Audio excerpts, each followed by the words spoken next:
मस्जिद का ही कोई था, किसी के पैसे लेके भाग गया, किसी ने अल्लाह माफ़ करे बच्ची के साथ इमा पढ़ाते पढ़ाते गलत काम करके गया कोई। हदीस में आता है कि उसने तौबा कर चुका है इस मामले पे, और इसके बाद अगर कोई इसको ताना देता है तो अल्लाह उस शख्स को मौत नहीं देगा जब तक कि ये खुद उस गुनाह में मुब्तला ना हो। कि इस बात का मुझ पर इतना गम और इतना असर हुआ कि मैं दुआ करता था काश कि इससे पहले मैं मोमिन नहीं रहता, क्योंकि एक बार इस्लाम कबूल करने के पास्ट के पूरे गुनाह माफ़ होते हैं ना, तो उनको इतना रंज होता था ये चीज़ पे कि किसी को हकीर ना समझे। उसका ज़ाहिर आपको लग रहा है कि उसने बाल अलग काटा है, उसने कपड़े बहुत फैशन वाले पहना है, फटेली जीन्स पहना है, अल्लाह के लिए उनके दिलों की नीयतों को इस पे ना परखे क्या वो ज़ाहिरन क्या कर रहे।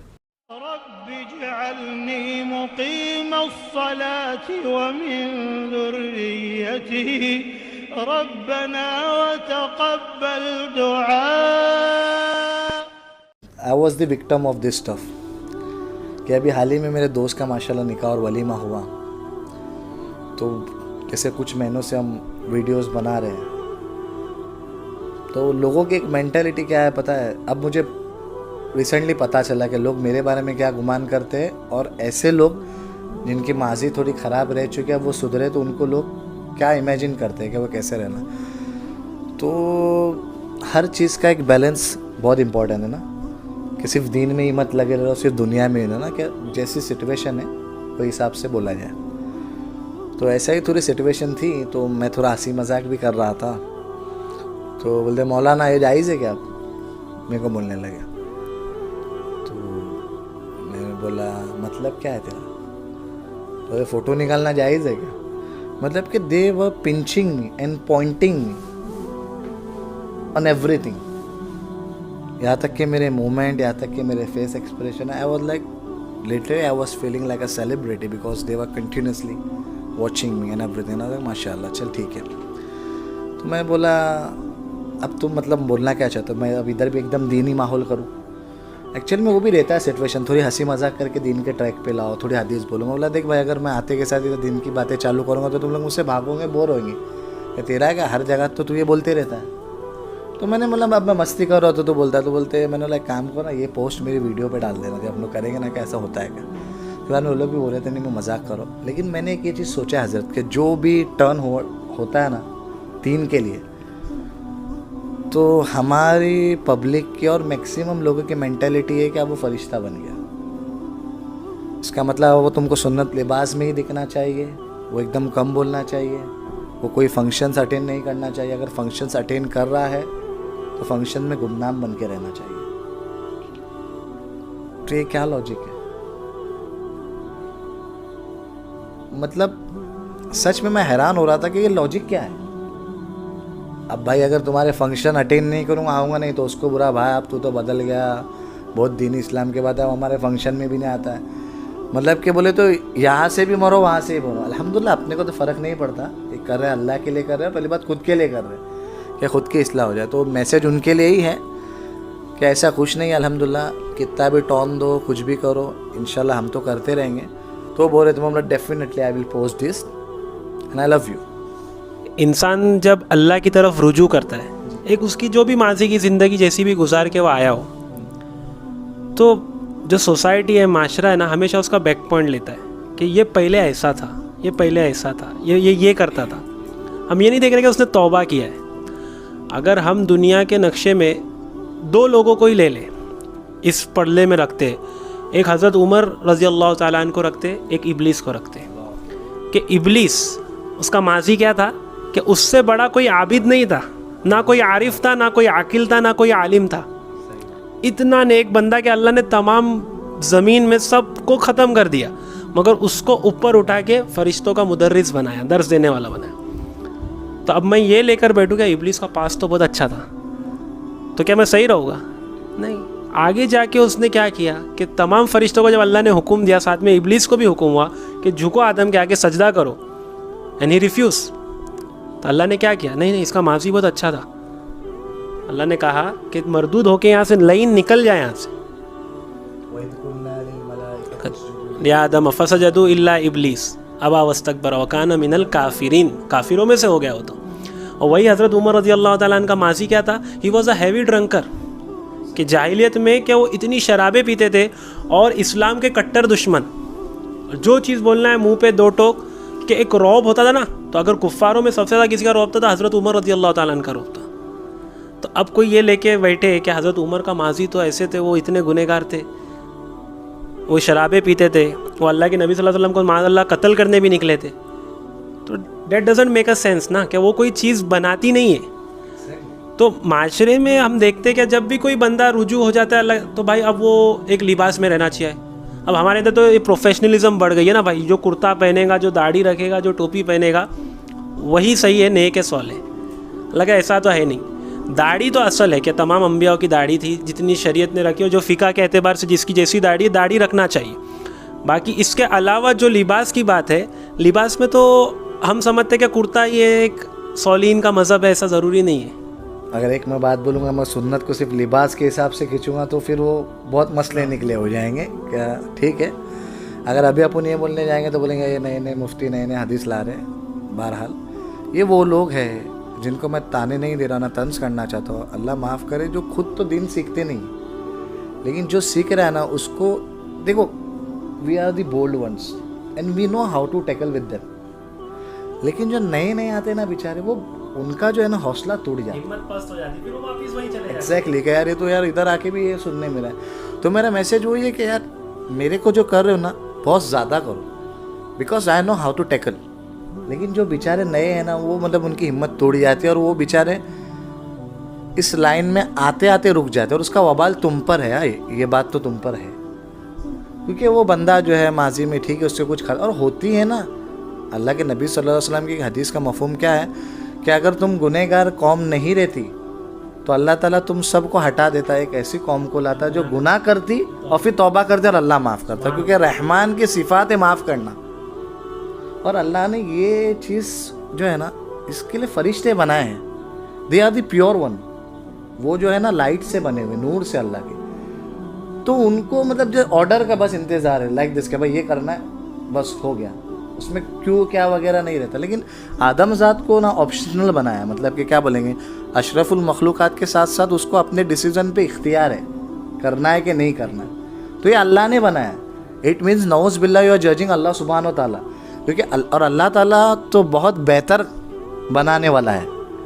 तो अल्लाह ने इंसान को बहुत अच्छे सांचे में डाला और बनाया, और ये इख्तियार अल्लाह ने दिया, तो ये डिज़ाइन अल्लाह ने किया है। तो अल्लाह को मालूम है बेहतर, तो बाबा खताएं होने ही वाली है। अल्लाह खुद फरमाता है ना कि ये होने ही वाला है, अगर ये नहीं हुआ तो यार फिर तुम इंसान ही नहीं हो।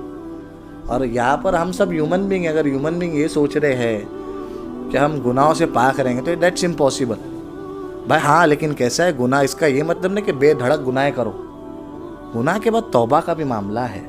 तो जैसा ही मैं तुमको बता रहा था, अभी फॉर एग्जाम्पल किसी ने बाल कट कर लिया, बच्चा सुधर गया, फिर तुम देखो एक चीज़ डायरेक्ट अगर तुम छोड़ोगे ना तो तुम्हारा नुकसान है। वो फॉर एग्जांपल अगर कोई सिगरेट का एडिक्टेड है या कोई, तो वो नशा छुड़ाने के लिए स्टेप रहते हैं, स्टेप बाय होता है। अब एक बच्चा दीनदारी में लगा था, अगले दिन से डायरेक्ट वो कुर्ते में आ जावे, टोपी आ जावे, बाल में मिसवाक, मतलब वो इंसान है यार, वो कोई एक फंक्शनल और एक रोबोट थोड़ी है कि उसमें तुमने एक सिस्टम डाल दिया अगले दिन से ऐसा अपलोड होगा वो। तो ये मेंटालिटी बदलो। दूसरी बात ये है कि जो इल्म की कमी है तुम लोगों में, हम लोगों में और सब में है, थोड़ा सा पढ़ो भी। और बाज़ मरतबा आदमी मजाक में ऐसी बात बोल जाता है जो अल्लाह के नज़दीक बड़ी नागवार है। अल्लाह के नबी सल्लल्लाहु अलैहि वसल्लम की एक हदीस का मफ़हूम है कि बाज़ मरतबा इंसान ऐसे अल्फाज इस्तेमाल करता है जिसको बड़ा हल्का समझता है, लेकिन उसके वजह से उसको जन्नत मिल जाती है।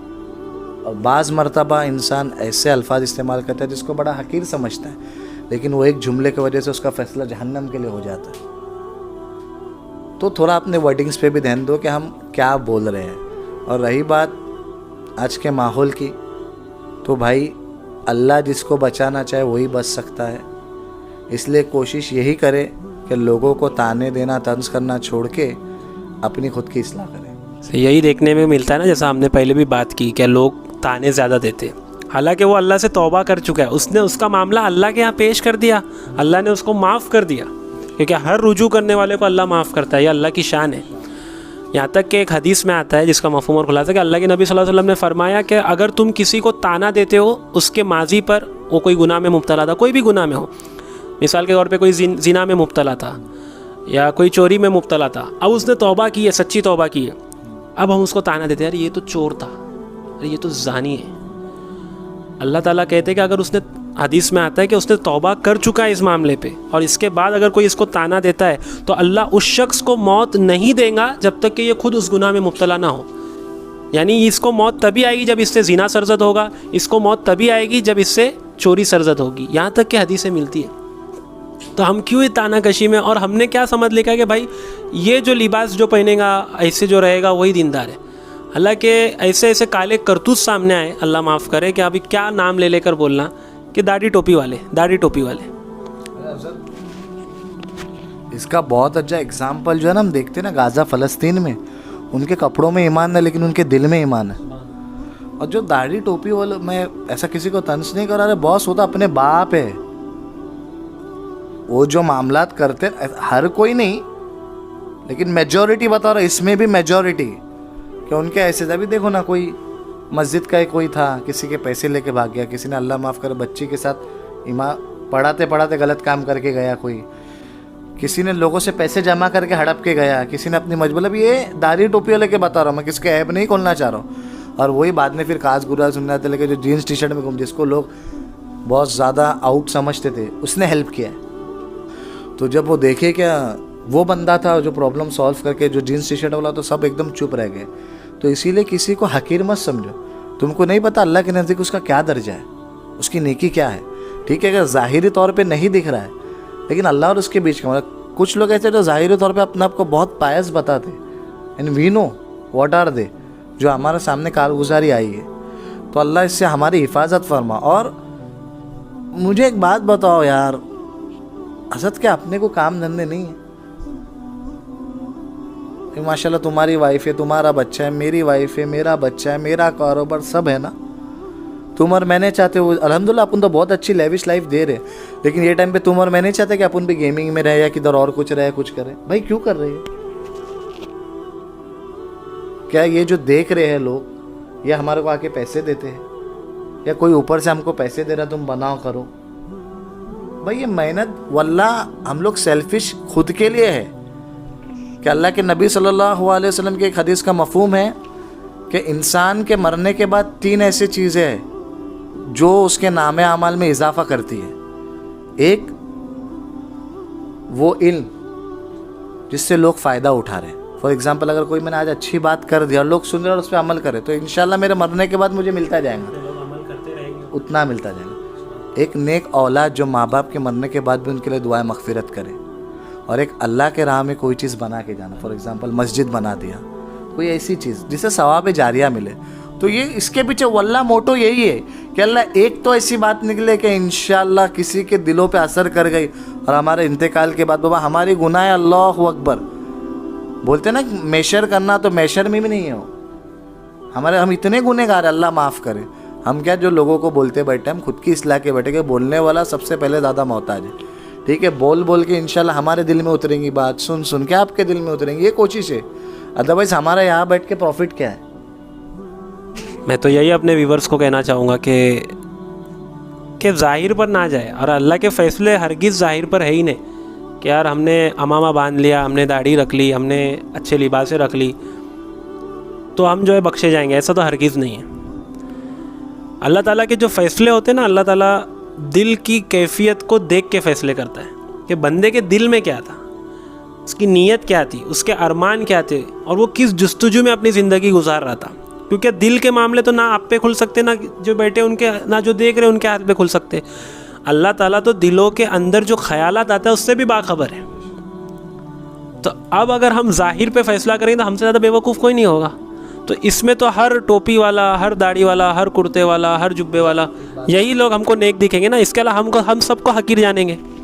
जो आपने कहा ना दिल के अंदर की बात, कि वो गज़बे के टाइम पे, जंग के टाइम पे है ना, कि हज़रत ज़ैद रज़ियल्लाहु ताला, ज़ैद बिन हारिसा, तो उन्होंने जब एक नॉन मुस्लिम था, आई थिंक वो यहूदी था, वो जब गिरफ्त में आया और उसने कलमे शहादत पढ़ा, अशहदु अल्ला इलाहा इल्लल्लाह, लेकिन हाँ मतलब कि तलवार के नीचे उन्हें पता था कि अब मैं बस मरने ही वाला हूँ, और उसने कलमा पढ़ा, और ज़ैद बिन हारिसा रज़ियल्लाहु अन्हु ने उन्हें मार दिया। तो ये जब बात अल्लाह के नबी सल्लल्लाहु अलैहि वसल्लम को पता चली तो उन्हें कहा कि ज़ैद ये क्या कर दिया तुमने? उसने तो कलमा पढ़ा, बोला कि अल्लाह के नबी सल्लल्लाहु अलैहि वसल्लम वो मेरे तलवार के बस एंड पे था, उसको पता था मैं मारूंगा, चेकमेट हो चुका था। हाँ एग्जैक्टली, कि हाँ बस कैसे, और कोई ऑप्शन नहीं था। तो अल्लाह के नबी सल्लल्लाहु अलैहि वसल्लम फरमाया क्या तुमने उसका दिल चीर के देखा था, दिल खोल के देखा था क्या है? अगर वो क़यामत के दिन ये बोल दे कि जैसे मैं कलमा पढ़ रहा था और ये मामला तो ज़ैद तुम क्या करोगे? ये हदीस का मफ़हूम बता रहा है कि ज़ैद बिन हारिसा रज़ियल्लाहु अन्हु फरमाते हैं कि इस बात का मुझ पर इतना गम और इतना असर हुआ कि मैं दुआ करता था काश कि इससे पहले मैं मोमिन नहीं रहता, क्योंकि एक बार इस्लाम कबूल करने के पास्ट के पूरे गुनाह माफ़ होते हैं ना, तो उनको इतना रंज होता था ये चीज़ पे। तो सोचो ना कि चेकमेट हुआ है, अब उसका एक ही ऑप्शन है कि कलमा पढ़, लेकिन उन्होंने मारा था। अल्लाह के नबी सल्लल्लाहु अलैहि वसल्लम ने ये पता कि तुमने दिल के अंदर झाँक के देखा था क्या? लेकिन आज लोग फैसले सुना देते। बहुत ही मतलब माशाल्लाह प्यारा जो वाक़या हुआ था कि बाकायदा कोई भी रहता तो उनको यही लगता कि यार अब तक तो लड़ रहा है, अब जब तलवार गिरी और नीचे गिरा है तो इसने तलवार के डर से ही कलमा पड़ा है। मगर अल्लाह के नबी पे कुर्बान जाओ सल्लल्लाहु अलैहि वसल्लम, क्या क्या प्यारी बात कही कि तुमने क्या उसके दिल को चीरा था, उसको देख के तुमने बोले कि इसने जो है तलवार की वजह से कलमा पड़ा। और क्या कहा कि अगर क़यामत के रोज़ ये तुम्हें पकड़ ले, सवाल कर ले अल्लाह तो क्या करोगे ऐसे? हम सोचे ना आज इसको प्रैक्टिकल लाए, आज हम जिनको तंज करते, जिनकी नीयतों पे हम फैसले करते, अगर ये अल्लाह के सामने ये शिकायत लेके अल्लाह मैं तो रुजू किया था, मैं तो अच्छे की इसके लिए आया था, मगर ये फ़ला ने जो मुझे बोला ना अल्लाह, तो जब अल्लाह इनसे सवाल करें तो कहाँ जाएंगे ये लोग? अरे ज़ैद बिन हारिसा, उनसे अल्लाह ताला ने तो कुरान में उतारा कि जिसका मफ़हूम आयत का है कि मोहम्मद सल्लल्लाहु अलैहि वसल्लम आप में से कोई मर्द के बाप नहीं तो उससे पहले लोग उन्हें ज़ैद बिन मोहम्मद करके बुलाते थे। और अल्लाह के नबी सल्लल्लाहु अलैहि वसल्लम के इतने चाहिए थे कि कोई बात अगर मनवाना रहती थी तो उनसे कहते थे कि हम जब बोल रहे थे उनको आगे करते थे। तो उनके लिए अल्लाह के नबी सल्लल्लाहु अलैहि वसल्लम ये फरमा रहे हैं। सोचने की बात है भाई, ये बहुत डीप बातें हैं, लेकिन बस हमको अगर थोड़ी नॉलेज आ जाती है ना, खलास सब अपने पीछे भाई। क्या जवाब देने का, अल्लाह माफ़ करे, अल्लाह हमारी हिफाजत फरमा। तो बस अब ज़्यादा इसको क्या खींच के ज़्यादा मतलब है नहीं, ये चीज़ें आम हो रही है, व्यूवर्स भी ध्यान दे, जो सुन रहे वो भी ध्यान दे, अल्लाह मुझे भी अमल की तौफीक दे कि किसी को हकीर ना समझे। उसका ज़ाहिर आपको लग रहा है कि उसने बाल अलग काटा है, उसने कपड़े बहुत फैशन वाले पहना है, फटेली जीन्स पहना है, अल्लाह के लिए उनके दिलों की नीयतों को इस पर ना परखे क्या वो ज़ाहिरन क्या कर रहे। हो सकता है अल्लाह के यहाँ उनका मुकाम आपसे ज़्यादा हो, उनका रुतबा आपसे ज़्यादा हो और हमें आपको शऊर भी ना हो इसका। तो ये बहुत बड़ी गफलत होगी कि कल क़यामत में जब उसको हमारे से ऊंचे का दर्जा मिलेगा और हम उससे नीचे रहेंगे तो उस वक्त की हसरत काम में नहीं आएगी। तो प्लीज़ रिक्वेस्ट है कि किसके ज़ाहिर को देख के, किसी के ज़ाहिर को देख के मुफ्ती बनने की ज़रूरत नहीं है, फतवे देने की ज़रूरत नहीं है। अल्लाह के लिए हमारा रुख हम सब सही करें। मैं भी यही बोलना चाहूँगा, देखो कि आप लोगों पे तो उंगली उठा रहे हो, लेकिन आप खुद कर रहे हो और बोल रहे हो डंके की चोट पर, कुछ चीज़ें आप छुपाते हो, लेकिन महज लोगों को तंज करने के लिए बोले। तो उसमें एक मैं वो बात बना, कुरान के एक आयत है कि वल्लाहु खबीरुम बिमा तामलून, कि जो भी तुम करते हो अल्लाह उससे बाखबर है। आज तुम लोगों को तो उंगली उठा रहे हो, लेकिन तुम्हारा खुद का ज़मीर अंदर चीख मार के कहता है कि भाई तू लोगों को तो बोल रहा है, तू खुद तो देख क्या है। वल्लाहु खबीरुम बिमा तामलून, कि अल्लाह हर चीज़ को जानता है वो जो तुम करते हो।